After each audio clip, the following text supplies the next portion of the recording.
Jim Scher, and this is my shop.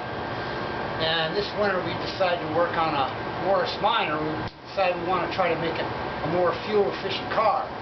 They were pretty efficient in their day, which is 1959, but with the modern-day motors, we wanted to put a more efficient motor in it. And the problem is, it's such a small, lightweight car. Here it is, right here.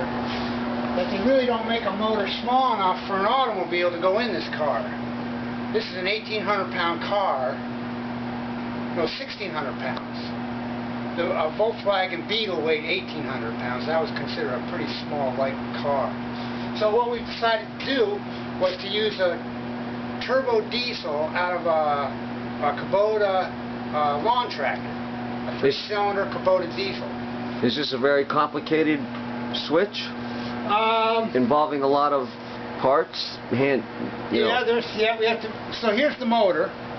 This is a 1105 Kubota turbo diesel. It's got a little turbo on it.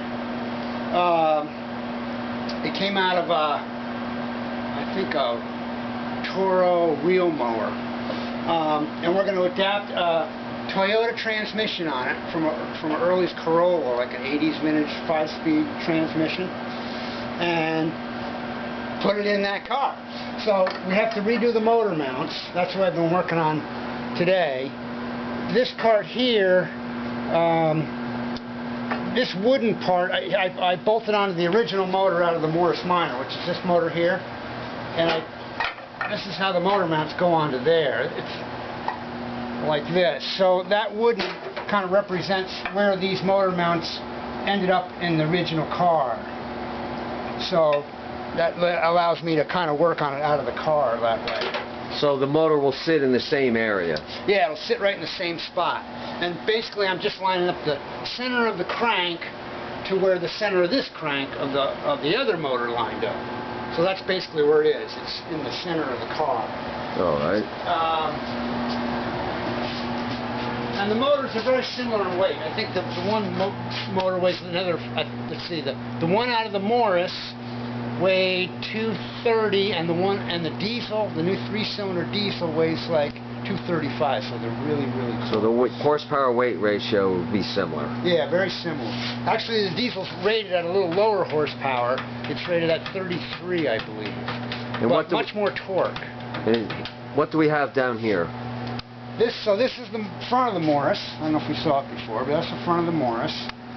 And you can see this is where the original motor mounts bolted in, here and here on both sides.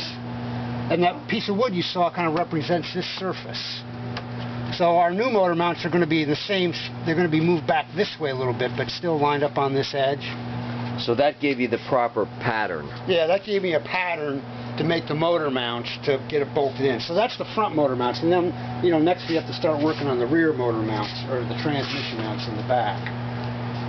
But basically once we get that done, we have to adapt the drive shaft, of course, and then hook up all the accessory stuff, the clutch pedals and the throttle and all that, radiator, a bunch of little stuff. But we're hoping for 60-70 miles to the gallon out of this, which I think is a pretty reasonable estimate. And how about the brakes? The brakes on this car were not that good, actually. It's got 7-inch drum brakes.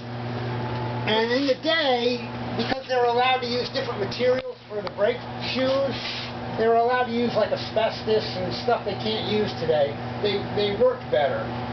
So right now I'm leaving the original brakes, but I found a company actually that makes a different shoe material, and that's supposed to help a lot for vintage cars. It's a softer material. It's supposed to make them brake better. But literally, the brakes or drum brakes are about that big. They're about the size of a motorcycle. So. Can we see the special part that was made for the adapter from the transmission to the engine? Oh yes, that's probably the most complicated part in this build. Is this piece here, and this was made by a gentleman out west that basically built a kit car. He used this same motor. He built a whole car around this setup. But he had this plate cast and then machined, so they have the pattern for it.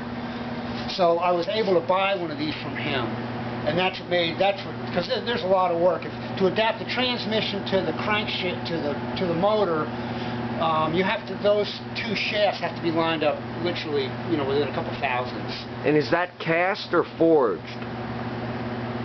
This is cast. You start with a cast piece of aluminum, and then it goes on a CNC machine, and it's milled out to fit. I see. So that was, I've kind of always had this idea, and then I found out about this guy that had done these plates. So that made the whole project a lot more desirable, because I could buy this plate. It would have taken me a while to make this plate, but he had already done it, so that was pretty cool. Well, that's nice. Why don't you show us around the rest of the Morris Minor here? All right. Well, Trunk. I got this a couple years ago, and I ran it on the gas engine for a couple years. The motor's a little tired, but it ran pretty good, and we really enjoyed driving it. The main reason we went with this, there's more aerodynamic cars, but my wife and I, Martha, we love the shape of this little thing. It's such a sweet little car. It does have a nice look to it. Yeah. And it's got the boot in the back, the little boot. It was redone in the 80s. It's a reasonable sized trunk. Yeah, it's pretty good size, right? And gasoline is here in the back. Yeah. And with the motor that was in it, it got about 30 miles to the gallon. Which, with a modern motor, even a gas motor would get a lot more, just because it's so small and light. You can see if you took a look at the width of the tires, see how narrow they are? You can't even buy those here. I got to get the tires from Europe. They're really small. I forget the size of them, but they're a Michelin. The whole thing is just downsized. It's a really small. It's up on the jacks now, so it looks tall, but when it's down on the ground, it's a tiny little car. Let's see the dashboard. Oh, this is kind of fun. See, now this is. Oh, look at the trafficators. You can't operate those. And what is that? These are called trafficators. This little arm pops up, and it's got a little light on it for your turn signals. Oh, I see. So this